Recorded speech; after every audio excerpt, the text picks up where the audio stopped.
हिमालय की चोटियां बर्फ की सफेद चादर में लिपटी हुई थीं। ठंड इतनी कि खून भी जम जाए। प्रकृति ने सन्नाटा ओढ़ रखा था, लेकिन उस बर्फीले सन्नाटे में एक आवाज गूंज रही थी, नारायण, नारायण। यह देवर्षि नारद थे। हाड़ कंपा देने वाली ठंड और बर्फीली हवाओं के बीच वे अपनी वीणा लिए एक गुफा की ओर बढ़े और वहीं आसन जमाकर घोर तपस्या में लीन हो गए। उनका ध्यान इतना गहरा था कि सर्दी, गर्मी या भूख प्यास का उन पर कोई असर नहीं हो रहा था। उधर देवलोक में नारद की इस कठोर तपस्या को देख देवराज इंद्र का सिंहासन डोलने लगा। उन्हें लगा कि नारद शायद उनका स्वर्गलोक मांग लेंगे। अपनी सत्ता बचाने के लिए इंद्र ने अपना सबसे बड़ा अस्त्र चलाया। उन्होंने प्रेम के देवता कामदेव को नारद की तपस्या भंग करने के लिए भेजा। कामदेव हिमालय पहुंचे। उन्होंने अपना माया जाल फैलाया। देखते ही देखते बर्फीले हिमालय पर वसंत ऋतु छा गई। फूल खिल उठे, भंवरे गुनगुनाने लगे और सुगंधित हवाएं चलने लगीं। अप्सराओं ने नृत्य शुरू किया। यह ऐसा दृश्य था जो किसी भी संयमी पुरुष का मन डिगा दे। लेकिन नारद, वे अविचल थे। न कोई मोह, न कोई इच्छा। कामदेव के सारे बाण बेकार हो गए। अंततः कामदेव ने हार मान ली और नारद के चरणों में गिरकर क्षमा मांगी। नारद ने आंखें खोली और मुस्कुराते हुए कामदेव को माफ कर दिया। कामदेव तो चले गए, लेकिन नारद के मन में एक नया शत्रु घर कर गया, अहंकार। नारद सोचने लगे, मैंने कामदेव को जीत लिया। जिस कामदेव ने बड़े बड़े ऋषियों और देवताओं को हरा दिया, वह मेरे आगे टिक न सका। विजय के मद में चूर नारद सीधे कैलाश पहुंचे और भगवान शिव को अपनी जीत की गाथा सुनाई। शिव जी सब समझ गए। उन्होंने मुस्कुराते हुए नारद को समझाया, देवर्षि, यह बात आपने मुझे बताई, ठीक है, लेकिन भगवान विष्णु को मत बताइएगा।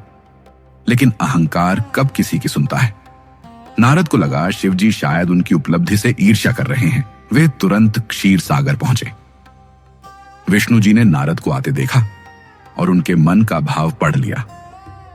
नारद ने बड़े गर्व से अपनी तपस्या और कामदेव पर विजय की कहानी सुनाई। विष्णु जी ने मन ही मन सोचा, अहंकार ज्ञान का शत्रु है। मेरे प्रिय भक्त के कल्याण के लिए इसका अहंकार तोड़ना होगा। विष्णु जी ने अपनी माया रची। वापस लौटते समय नारद को एक भव्य नगर दिखाई दिया। वहां के राजा शीलनिधि की बेटी विश्वमोहिनी का स्वयंवर हो रहा था। विश्वमोहिनी साक्षात लक्ष्मी जैसी सुंदर थी। उसे देखते ही कामदेव को जीतने वाले नारद अपना वैराग्य भूल गए। वे उस राजकुमारी से विवाह करने के लिए व्याकुल हो उठे। नारद ने सोचा, राजकुमारी मुझे तभी चुनेगी जब मैं बेहद सुंदर दिखूंगा।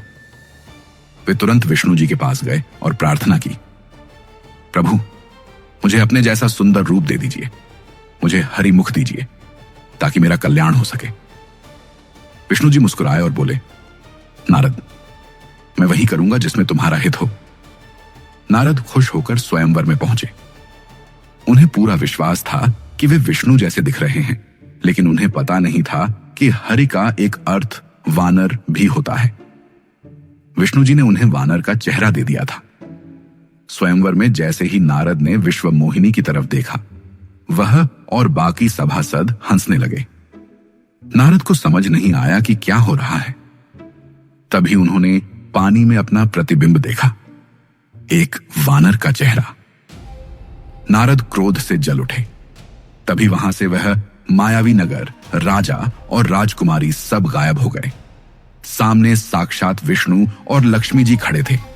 विष्णु जी ने कोमलता से कहा, नारद, जिस कामदेव को जीतने का तुम्हें अहंकार था, एक मायावी स्त्री ने उस अहंकार को पल भर में तोड़ दिया।